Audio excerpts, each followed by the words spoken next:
alumnus Kapolrestabes Surabaya ini pasti karirnya cemerlang semua ini. Apakah ini juga akan menjadi obsesi Bapak ke depannya sebagai seorang perwira polisi ke depan, Pak? Justru itu menjadi beban saya. Oh, beban Pak ya? Ya, menjadi beban saya untuk dapat memastikan saya bisa memimpin Polrestabes Surabaya ini, ya kan, pada jalur yang tepat, ya tanpa permasalahan, ya kan, dapat memberikan rasa aman dan nyaman. Itu yang terpenting ya Pak ya?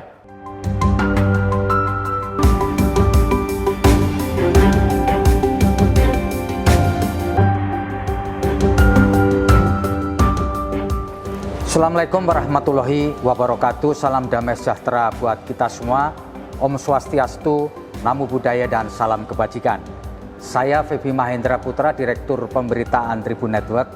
Kali ini berada di markas besar Kepolisian Wilayah Kota Besar Surabaya karena saya ingin bertemu dengan Pak Kapolrestabes Surabaya, Komisaris Besar Polisi Ahmad Yusef Gunawan SH SIK. Kita akan ngobrol banyak nanti mengenai tugas-tugas beliau sebagai Kapolrestabes Surabaya, sebuah kota besar yang nomor 2 di Indonesia. Nanti kita akan bertemu dengan Pak Ahmad Yusef. Ayo kita temui beliau. Surabaya menjadi satu di antara deretan kota terbesar di Indonesia dengan kompleksitas persoalan ekonomi dan sosial yang tinggi. Salah satu di antara contoh persoalan itu adalah tindak kriminalitas hingga penanganan pandemi COVID-19 selama hampir 2 tahun belakangan ini. Di Kota Pahlawan berdiri sebuah institusi kepolisian yang mengemban multidimensi tugas, terutama saat pandemi. Sejurus dengan memberikan rasa aman, nyaman, dan tentram bagi masyarakat akan tindak kriminalitas, institusi ini juga diminta turut ikut bagian dalam percepatan penanganan pandemi COVID-19 dengan berbagai inovasi. Ini adalah Kepolisian Resort Kota Besar Surabaya yang kemudian disingkat Polrestabes Surabaya. Berganti nama sejak tahun 2010 dari Polwiltabes Surabaya, saat ini Polrestabes Surabaya memiliki wilayah hukum yang lebih kecil dan perampingan wilayah dari sebelumnya. Dari masa ke masa, jabatan orang nomor 1 di Polrestabes Surabaya selalu diduduki oleh perwira-perwira dengan kapasitas dan kapabilitas di atas rata-rata. Sebut saja Kombes Pol Muhammad Iqbal yang kini sudah berpangkat Irjen Pol, Kombes Pol Rudi Setiawan, Kombes Pol Sandi Nugroho, dan Kombes Pol J. Isir yang kini sudah menjadi Brigjen Pol. Di medio tahun 2021, tepatnya pada 26 Juli, Kombes Pol Ahmad Yusef Gunawan dipercaya oleh Kapolri Jenderal Listio Sigit Prabowo untuk memimpin Hoofdbureau van Politie atau Kantor Polrestabes Surabaya dalam bahasa Belanda di zaman kolonial, menggantikan rekan seangkatannya di Akabri 1996 Baratasena, Kombes Pol J. Isir yang promosi jabatan ke Wakapolda Sulawesi Utara. Bagaimana sosok personal perwira 3 melati di pundak dengan cukup banyak prestasi moncer selama menduduki beberapa jabatan di kepolisian itu? Mari mengenal lebih dekat Kombes Pol Ahmad Yusef Gunawan dipandu News Director Tribun Network, Febi Mahendra Putra.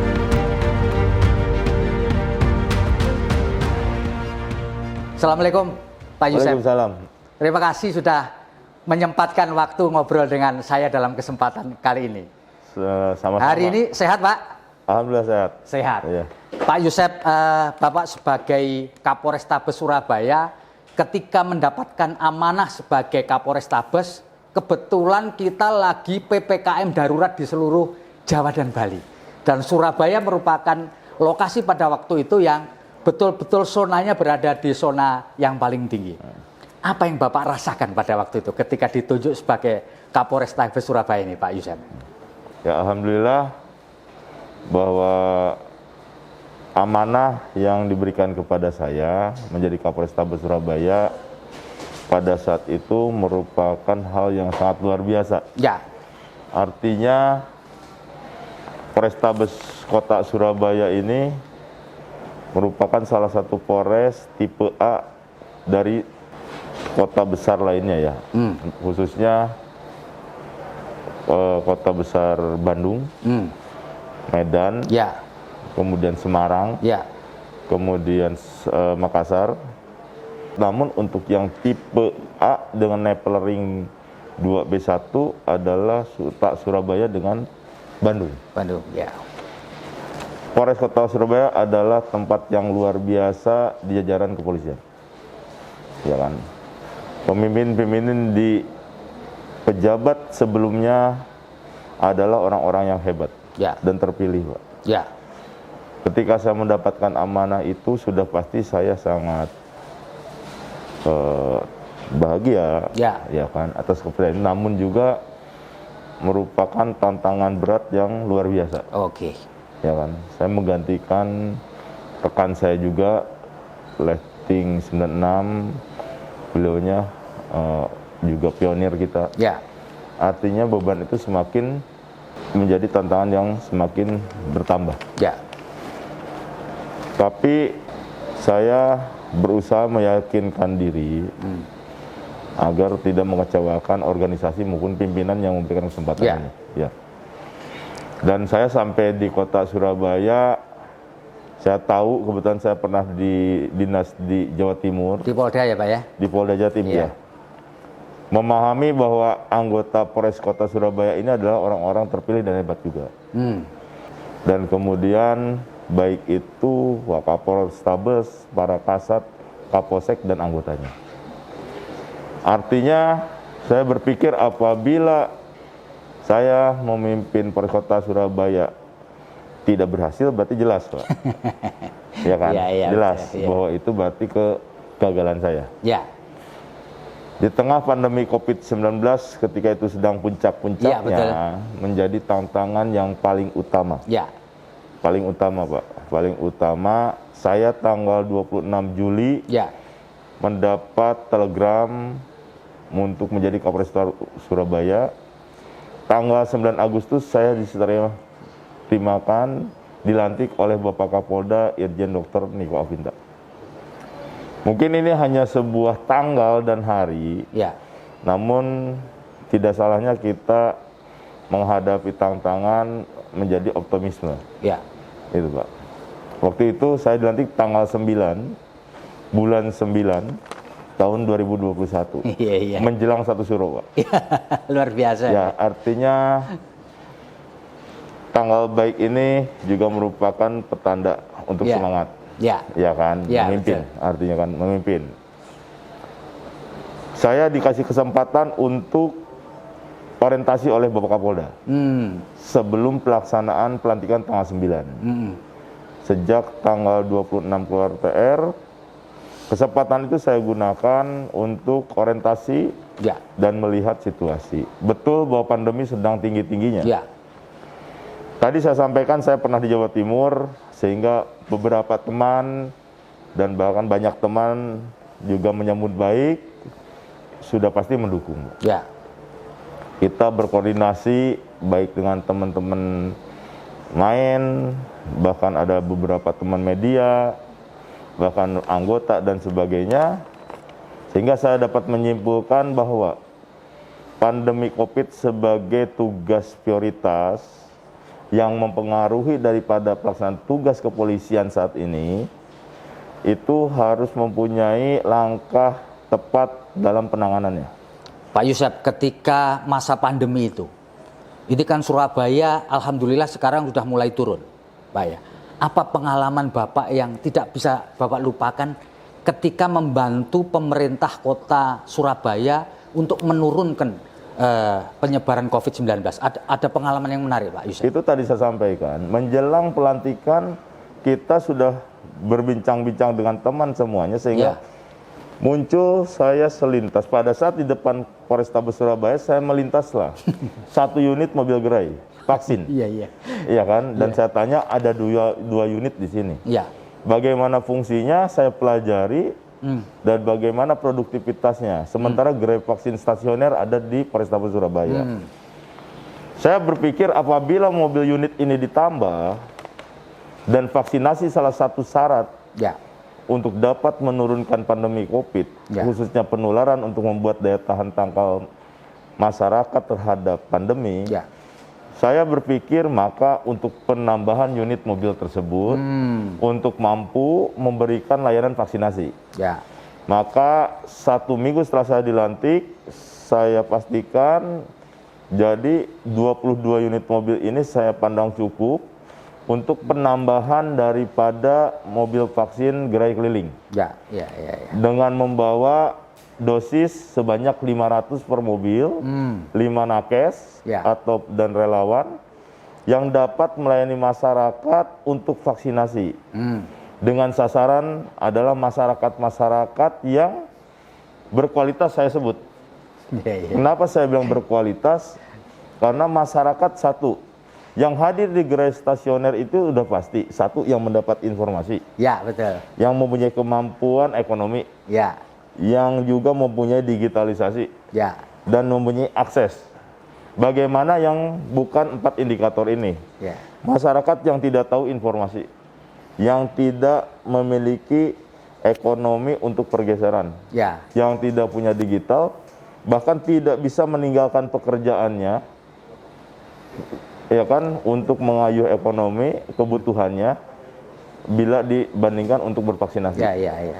Yang dua lagi adalah masyarakat yang mungkin kerjanya malam hari atau lansia dan difabel, dan bahkan masyarakat buruh domisili yang betul-betul dia bekerja dari pagi sampai sore.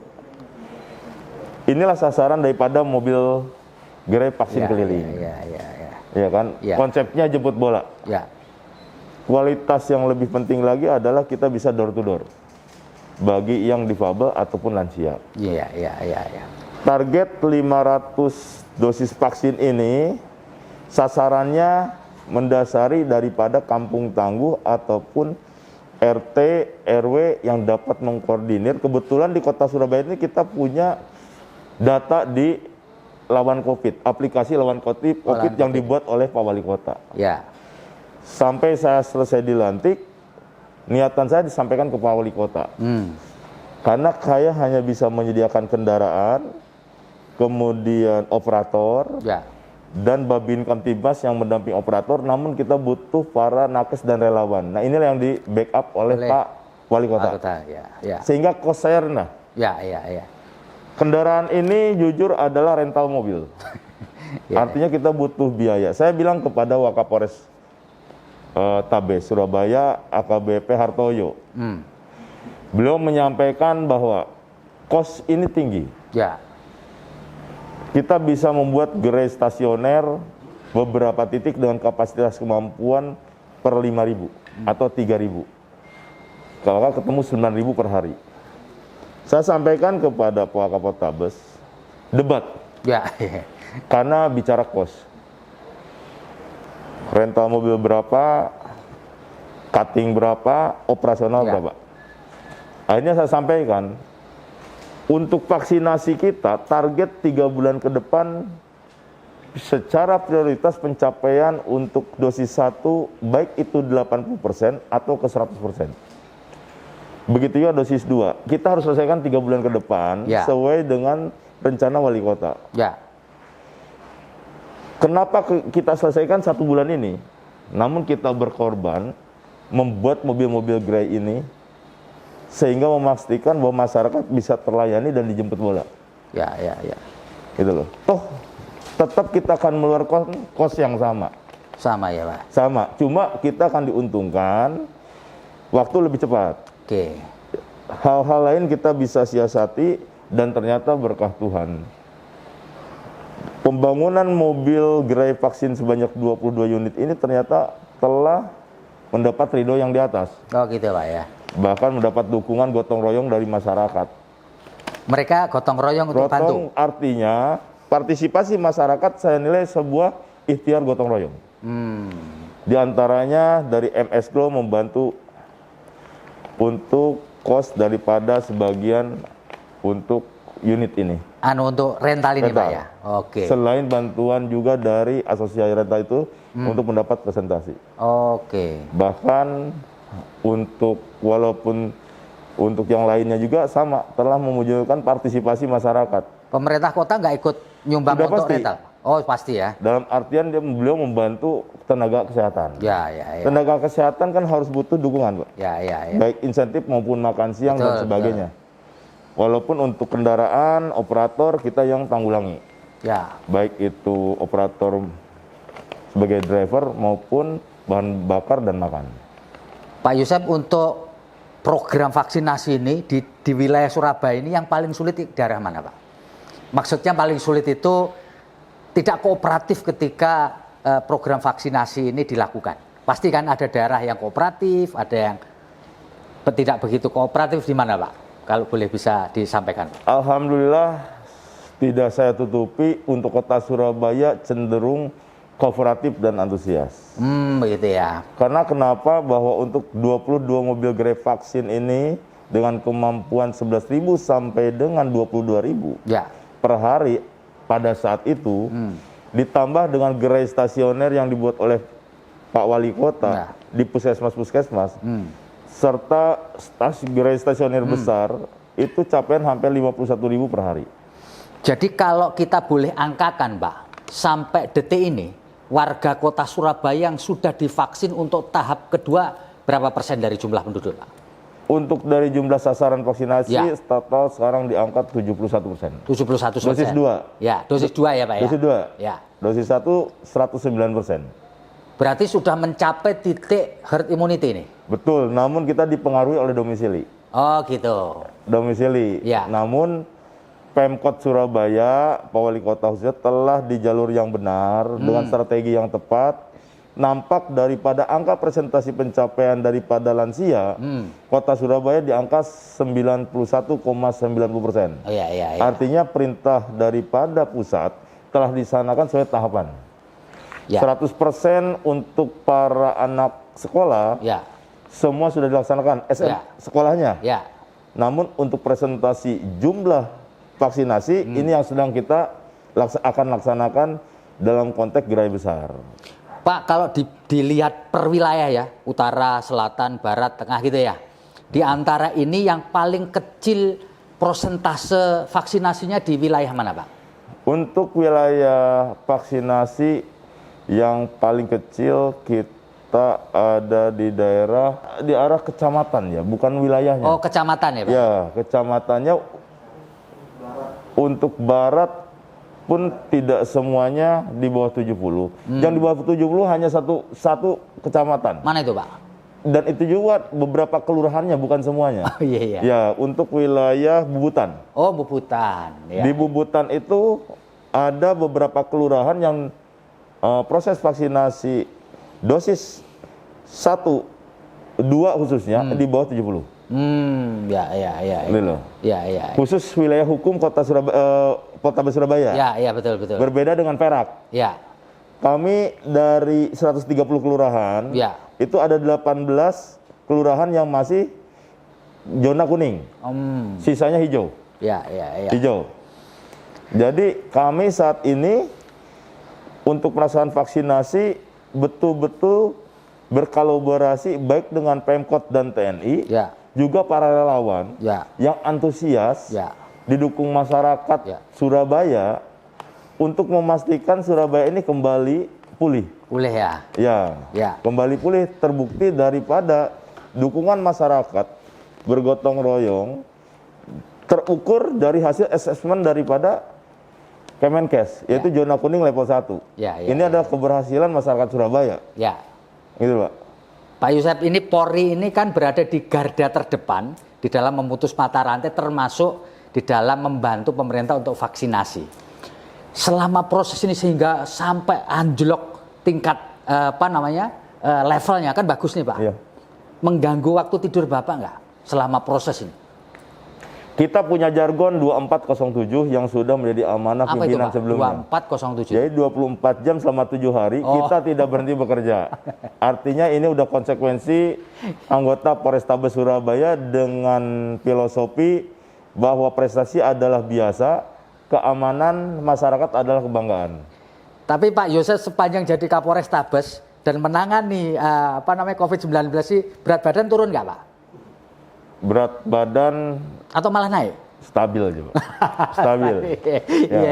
Iya. Stabil aja. Iya. Gitu. Ada proses dinamika yang bisa diceritakan pada masyarakat Pak sepanjang Bapak ikut di dalam garda terdepan untuk memerangi COVID-19 sih, ada satu pengalaman menarik atau lucu atau ironis yang Bapak alami? Saya sangat apresiasi sama masyarakat Kota Surabaya yang telah menunjukkan dedikasinya sebagai para keturunan pejuang, Pak. Oh gitu ya. Ya. Bahwa hari ini telah membuktikan Kota Surabaya, masyarakatnya sebagai para pejuang pahlawan penanggulangan COVID. Terbukti daripada proses vaksinasi ini, masyarakat berlomba-lomba untuk divaksin melalui komunitas maupun langsung. Ya. Beberapa RW itu semua sudah terpenuhi 100% dosis 1, 2 maupun lansia. Ya. Maupun anak murid. Ya. Kemudian komunitas-komunitas seperti bonek, bodrek, buruh, nelayan dan sebagainya semua, bahkan Jogoboyo itu semuanya berlomba-lomba mencari, membantu masyarakat yang belum divaksin. Ya. Yang menarik lagi, mobil gerai vaksinasi ini dioperatori oleh operator relawan yang sudah tidak berganti. Dan mereka berlomba-lomba untuk bisa memvaksinasi masyarakat. Ya. Setiap sore, Ibu Kadinkes melelang jumlah vaksin yang dapat dilaksanakan. Iya. Gitu loh. Ya. Nah, ada beberapa kepala rumah puskesmas yang terlibat di dalam operator mobil gerai ini mengadu kepada saya bagaimana sedihnya bahwa dia besok tidak bisa memvaksin. Oke. Karena terlambat menerima lelang daripada vaksinasi itu. Dan kemudian yang menarik lagi, para operator kendaraan ini yang klasifikasinya tidak kalah penting dengan para nakes, yaitu para pengendara relawan mobilnya. Mereka sangat antusias membantu para nakes untuk pergeseran kemanapun, dan mereka yang mengekspos tentang keberhasilan. Ya. Dan proses vaksinasi ini terus berkembang dan menguat. Contohnya saat ini 22 mobil gerai ini seizin Pak Wali Kota pun. Kenapa saya bilang seizin Pak Wali Kota? Karena beliau sebagai pengambil kebijakan dan koordinasi antar wilayah aglomerasi sudah masuk sampai ke Sidoarjo. Ya. Bahkan Gresik. Tapi yang lebih menarik lagi, berkembang lagi untuk percepatan, bahwa saat ini kami telah mengkompetisikan Oh gitu. 3 pilar Kamtibmas di tingkat kecamatan, baik Pak Camat, Bu Camat, Pak Danramil, dan para Kapolsek, untuk mencari sasaran vaksinasi untuk mengejar target 100% dosis 2. Ya. Dan mereka telah memodifikasi dengan melaksanakan Covid Hunter setiap malam. Itu hadiahnya apa Pak itu Pak?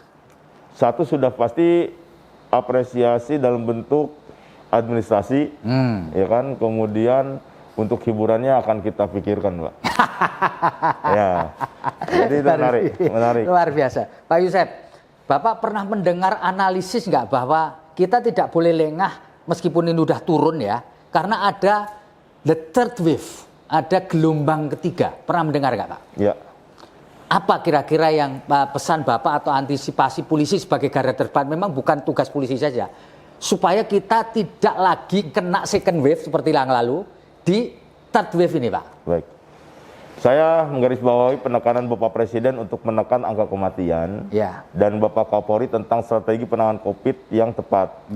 Ya kan, menghadapi gelombang berikutnya, maka untuk vaksinasi dan prokes ataupun vaksinasi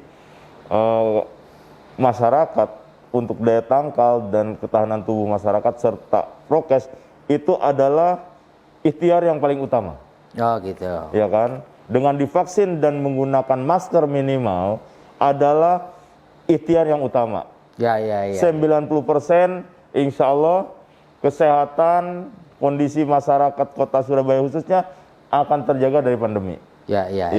Dan saya yakin bahwa masyarakat Kota Surabaya sampai hari ini bisa menunjukkan disiplinnya, dilihat dari angka penyebaran positif yang terus turun merendah, dengan angka orang meninggal juga demikian di angka 1 dan 0. Ya. Artinya ini konsistensi yang luar biasa. Dan untuk per hari ini yang dirawat di rumah sakit ataupun yang positif aktif dalam perawatan sebanyak 77. 77 Bersaing ketat dengan wilayah kabupaten kota lain yang jumlah penduduknya jauh lebih rendah di kita. Ini ada prestasi masyarakat Surabaya dan saya berharap masyarakat kota Surabaya dapat menjaga, ya kan, ketahanan tubuh dan kebugaran dan kesehatan untuk dapat menangkal pandemi COVID, dan kita sepakat untuk bertanggung jawab pemulihan kota Surabaya sebagai penopang ekonomi wilayah timur, Pak. Pak Yusef, sepanjang masa pandemi ini ada nggak family, keluarga, handetolan, kenalan Bapak yang mengalami atau terinfeksi COVID sehingga sampai kepada akibat yang fatal, Pak? Sampai kepada kematian misal. Ada nggak, Pak? Keluarga kami ada satu. Iya, kakak ipar saya meninggal karena COVID. Di mana, Pak? Di Jawa Barat. Oh, di Jawa Barat. Jadi kakak ipar meninggal karena COVID. Iya. Ada nggak keluarga lain yang terimbas tapi nggak sampai fatal kayak gitu, Pak? Ada juga. Jadi baik istrinya tadi, kemudian bahkan keluarga saya. Oh, dia terinfeksi? Terinfeksi. Ya. Terinfeksi, ya. Tapi yang fatal hanya satu ya, Pak? Alhamdulillah ya satu. Ya. Pak Yusef, sepanjang ini kan banyak orang mengatakan bahwa COVID ini telah mengganggu perekonomian masyarakat. Karena pergerakannya kan dibatasi. Ada asumsi bahwa ketika ekonomi masyarakat turun, itu kriminalitas naik.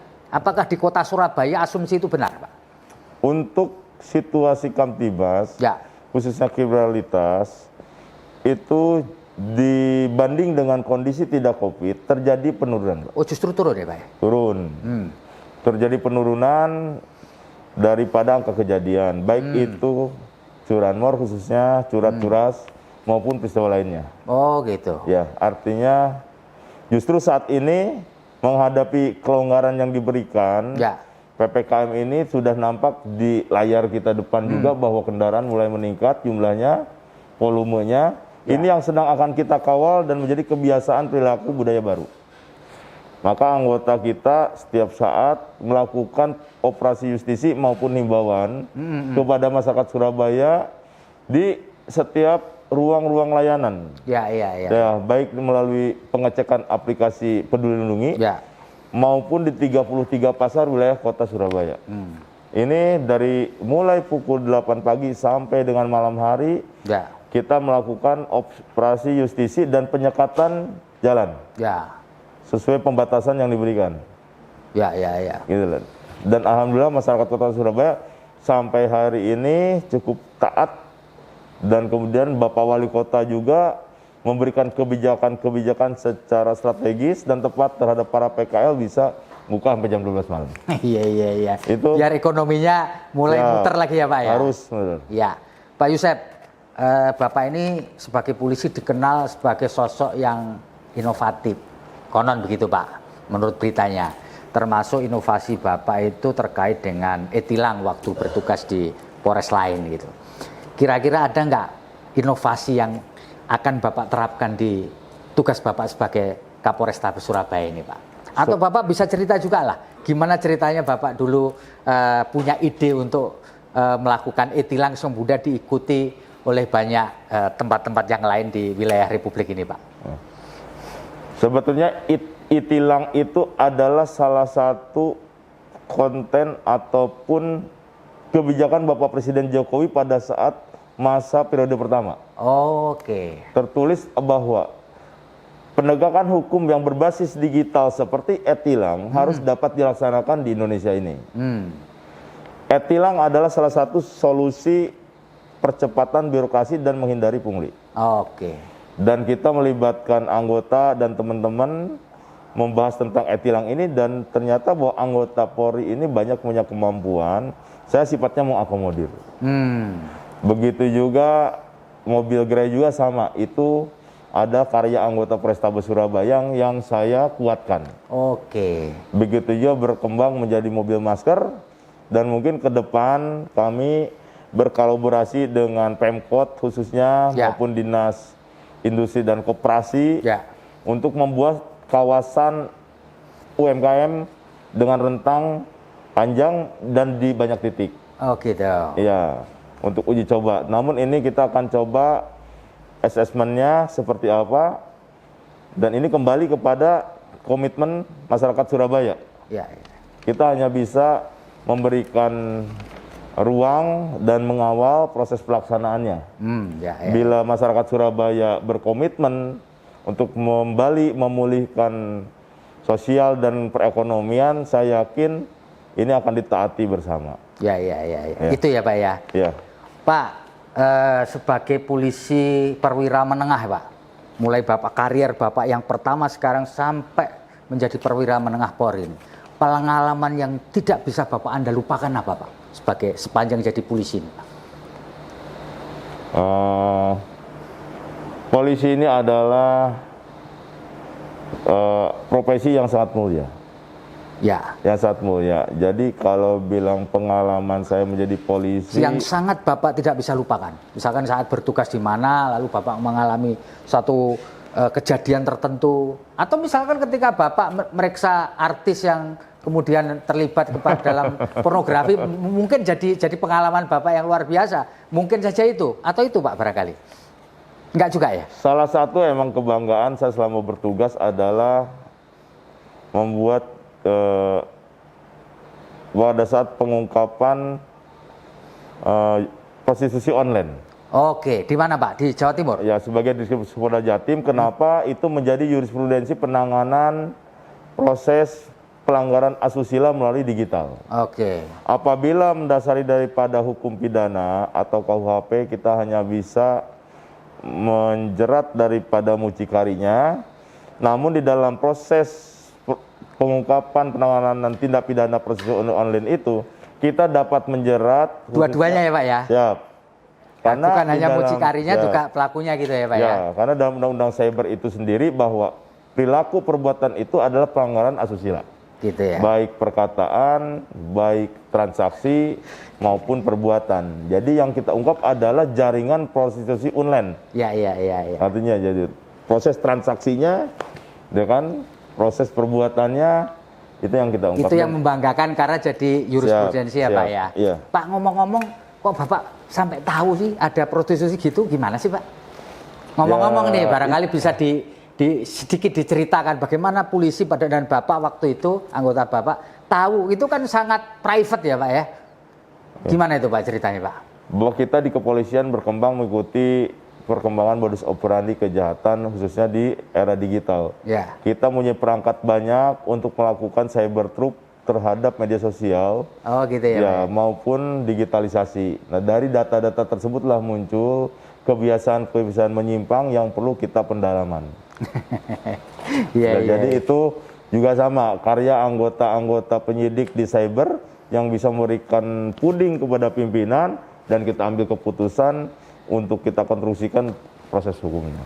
Pak, waktu itu viral betul karena sosok yang ditangkap itu kan terkenal Pak ya, sehingga mengangkat nama Bapak juga waktu itu ya. Bapak merasa bangga nggak pada waktu itu bahwa kemudian Bapak menjadi viral, hampir setiap detik nama Bapak muncul di media gitu, bikin bangga nggak Pak? Atau malah bikin kiku gitu Pak? Ya mungkin saya lebih tepat merasa bangga karena bisa berbuat mengungkap suatu peristiwa yang selama ini belum dapat diungkap Pak. Ya kan? Ya. Terkait dengan perkara baru ya. Ya. Gitu Pak. Ya, itu ya Pak ya. Siap. Pak, sebagai seorang polisi yang meniti karier dari perwira pertama sampai perwira menengah Pak, apakah Bapak punya harapan ke depan? Ini Bapak kan masih muda nih, ya kan? Kelahiran 73, hingga karier Bapak ini masih jauh, dan lebih jelasnya alumnus Kapolrestabes Surabaya ini pasti kariernya cemerlang semua ini. Apakah ini juga akan menjadi obsesi Bapak ke depannya sebagai seorang perwira polisi ke depan Pak? Justru itu menjadi beban saya. Oh, beban Pak ya? Ya, menjadi beban saya untuk dapat memastikan saya bisa memimpin Polrestabes Surabaya ini. Ya kan? Pada jalur yang tepat, ya tanpa permasalahan, ya kan, dapat memberikan rasa aman dan nyaman. Itu yang terpenting ya Pak ya. Bahwa karir itu nanti ada yang ngatur sendiri Pak ya. Yang penting kita ya kerja dulu loh. Ya, yang penting udah bagus Pak. Ya yang penting kerja dulu. Perkara karir ada yang ngatur ya Pak ya. Yang di atas yang ngatur ya Pak ya. Iya. Bapak tapi juga merasa terbebani, saya lihat di depan baju-bajunya semua bintang 3, bintang 4 ya. Dan semuanya berkarier sukses Pak ya. Siap. Alhamdulillah, jadi para senior pendahulu adalah kontrol saya Pak. Iya. Ada kontrol dalam pelaksanaan tugas sih. Iya. Dulu. Pak Yusef bisa cerita nggak supaya pembaca kita, penonton kita lebih mengenal Pak Yusef dari dekat. Bapak lahir di mana, kapan, lalu sekolah SD di mana, SMP di mana, lalu kemudian karier Bapak, silakan Pak. Terima kasih, saya asli dari Jawa Barat, Tasikmalaya, ya kan. Saya dilahirkan di Tasikmalaya 12 Juni 73 ya. Putra kelima dari pasangan guru SD, dari 6 bersaudara. Ya kan, dari 6 bersaudara, alhamdulillah 3 diantaranya kami masuk Akademi Kepolisian. 3 ya Pak ya?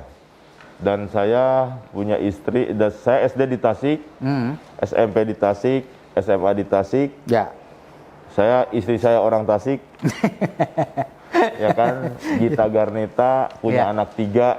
Ya. Alhamdulillah sekarang sekolah di Surabaya. Ya. 1 kelas 6 SD, kelas 3 SMP atau kelas 9 di Al-Hikmah, dan 1 kuliah semester pertama di Citraland. Jadi Bapak lulus Akpol tahun berapa Pak? Saya lulus Akpol tahun 96. Setelah lulus Akpol, penempatan pertama Bapak di mana? Saya penempatan pertama di Polda Bengkulu. Saya sebagai Pamapta Polresta Bengkulu. Ya. Waktu itu Kapolresnya Pak Amin Saleh, kemudian saya menjadi Kapolsek Talo. Talo di mana Pak itu Pak? Itu wilayah Bengkulu Selatan. Oh, Bengkulu Selatan. Kemudian Kapolsek Kota Padang, wilayah Curug. Kemudian Kapolsek Teluk Segara, Kapolsekta Teluk Segara, Bengkulu Kota. Kapolsektif Kepayang, wilayah Curug juga. Kemudian Kasat Serse Bengkulu Selatan. Ya. Kurang lebih 2,5 tahun. Kemudian PTIK tahun 2002. Setelah lulus PTIK tahun 2004, saya masuk Kalimantan Timur sebagai Panitipiter Panitipiter Sat Tipiter ya. Di Polda? Polda Kaltim. Polda Kaltim. Polda Kaltim. Setelah itu saya menjadi Kasat Serse Kutai Kartanegara. Oh iya, Kalimantan Timur. Kalimantan Timur. Ya. Kemudian saya menjadi Kanit Jatanras Polda Ditum Polda Kaltim, Kabak Jarlat, SPN Balikpapan. Oh iya. Kemudian Kasat Serse Samarinda, Poltabes Samarinda. Kabak Op Polrestabes Samarinda. Ya. Wakapolres Kutai Kartanegara. Kemudian saya tahun 2011 saya Sespim. November 2011 saya penempatan di Jawa Timur. Kemudian waktu itu 2012 saya menjadi Kasubdit Indak Ditreskrimsus Polda Jatim kurang lebih 2,5 tahun. Kapolres Jombang 11 bulan. Kapolres Kediri Pare 1,5 tahun. Kemudian Wadir Krimsus Polda Metro Jaya kurang lebih 1 tahun. Kemudian menjadi Kapolres Metro Bandara Soekarno-Hatta. Ya. Kurang lebih 5 bulan, kemudian menjadi Dir di Ambon, Maluku, 6 bulan, kemudian menjadi Dirkrim Polda Jatim, kurang lebih 1 tahun tepat. Terus kemudian saya sekolah TNI, kemudian saya ikut menjadi Satgas Tinombala. Oh ini yang ngejar teroris Pak ya? Saya ikut menjadi tim LO Opgabsus TNI ya. Itu jadi Satgas Tinombala berapa lama Pak? Kurang lebih saya sprint per November sampai dengan Maret. Ya, 4 bulanan Pak ya. Kemudian saya dapat penugasan di Kabak Renmin Divisi Hukum, dan pertanggal 26 Juli saya mendapat perintah amanah menjadi Kapolrestabes. Pak, ketika jadi Satgas di Tinombala, Bapak ikut terjun ke hutan-hutan di Tadi saya gunung-gunung itu? sampaikan untuk jabatan saya pada saat itu sebagai liaison officer Koop Gapsus TNI. Jadi penghubung antara Koop Gapsus TNI dengan Satgas Tinombala Polri. Ya. Ya. Yang mana pada saat itu dua Satgas ini harus bekerja bersama-sama di satu giat di objek yang sama. Jadi kami penghubungnya. Jadi Bapak ada di lokasi juga, Pak? Ada di lokasi. Iya, ada di lokasi. Ada di lokasi. Pengalaman yang sangat menarik ya, Pak ya? Alhamdulillah, pengalaman yang sangat menarik untuk dapat melihat langsung situasi operasi Tinombala yang saat ini namanya berubah menjadi Madagoraya. Ya. Memang dari pengalaman Bapak, medannya memang berat ya, Pak ya, di Tinombala? Cukup berat, ya, cukup berat. Artinya perlu penanganan yang serius. Ya, Pak. Di antara penugasan yang beragam itu tadi, Pak, mulai dari Bengkulu, Kalimantan Timur, lalu ada di Satgas Tinombala, kemudian juga di Jawa Timur. Yang paling enjoy Bapak ketika bertugas di mana, Pak? Ya, Paling enjoy gitu, Pak. Ya mungkin yang paling enjoy di Jawa Timur, Pak. Oh, di Jawa Timur ya, Pak ya. Meskipun Bapak orang Tasik tapi enjoynya di Jawa Timur ya, karena Pak? kita di tengah-tengah anggota Polri yang kreatif ya, Pak ya. Ya. Jadi artinya kita bekerja apapun, insya Allah didukung. Tapi saya lihat tadi karir Bapak nggak pernah di Jawa Barat ya, Pak ya? Ya, saya belum dapat kesempatan bekerja di Jawa Barat gitu. Suatu ketika kepingin nggak, Pak, bertugas di kampung halaman gitu, Pak, di wilayah Jawa Barat itu, Pak? Iya, kalau perintah pimpinan harus dilaksanakan ya kita laksanakan. Iya, siap. Pak, ini pertanyaan saya terakhir, Pak. Bapak bisa sampaikan kepada pemirsa kita, kepada pembaca kita, apa pesan Bapak kepada masyarakat supaya kita ekonomi jalan, tapi virus ini nggak muncul lagi gitu, Pak? Atau muncul tapi bisa tetap kita kendalikan, Pak? Silakan, Pak. Saya sebagai anggota Polri, ya khususnya Kapolrestabes Surabaya, menghimbau masyarakat bahwa kita bersyukur saat ini apa yang menjadi kebijakan pemerintah, khususnya Bapak Presiden Jokowi, sudah di jalan dan jalur yang tepat. Ya. Artinya bahwa masyarakat Indonesia, khususnya Kota Surabaya, sangat harus mentaati apa yang menjadi strategi ini. Karena untuk strategi penanganan pandemi COVID yang saat ini dilaksanakan, sudah nampak keberhasilannya dalam penanggulangannya. Bahkan angka COVID kita sudah menurun tajam. Ancaman COVID, pandemi COVID yang masih ada, bahkan dengan isu varian baru, perlu kita antisipasi bersama. Kita pastikan bahwa masyarakat Indonesia, khusus Kota Surabaya, telah divaksinasi dan taat prokes, khususnya pakai masker, Pak. Ya. Maka itu adalah landasan kuda-kuda kita untuk pemulihan sosial dan ekonomi ke depan. Jawa Timur sampai hari ini di tengah pandemi COVID, komitmen pemerintah telah ditunjukkan bahwa untuk logistik di Tanjung Perak itu tidak pernah berhenti walaupun di tengah pandemi COVID. Oke. Dan ini terbukti pada kuartal 2 kemarin untuk perekonomian kita naik sekian persen. Artinya kita optimis bahwa ke depan Indonesia akan semakin kuat, namun perlu dukungan dan komitmen masyarakat. Komitmen masyarakat, dan saat ini ekonomi syariah yang juga digaungkan perlu semua terlibat untuk berkarya dan mendukung pelaksanaannya.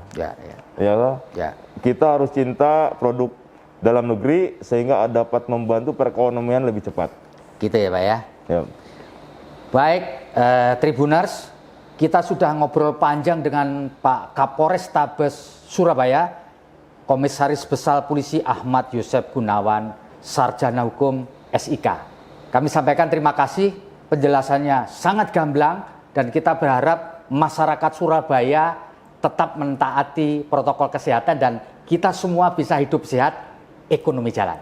Saya Febi Mahendra, undur pamit dari hadapan para pemirsa. Kita jumpa lagi dalam wawancara berikutnya. Assalamualaikum warahmatullahi wabarakatuh. Om Santi Santi Om, Namo Buddhaya, salam kebajikan, salam damai dan salam sehat.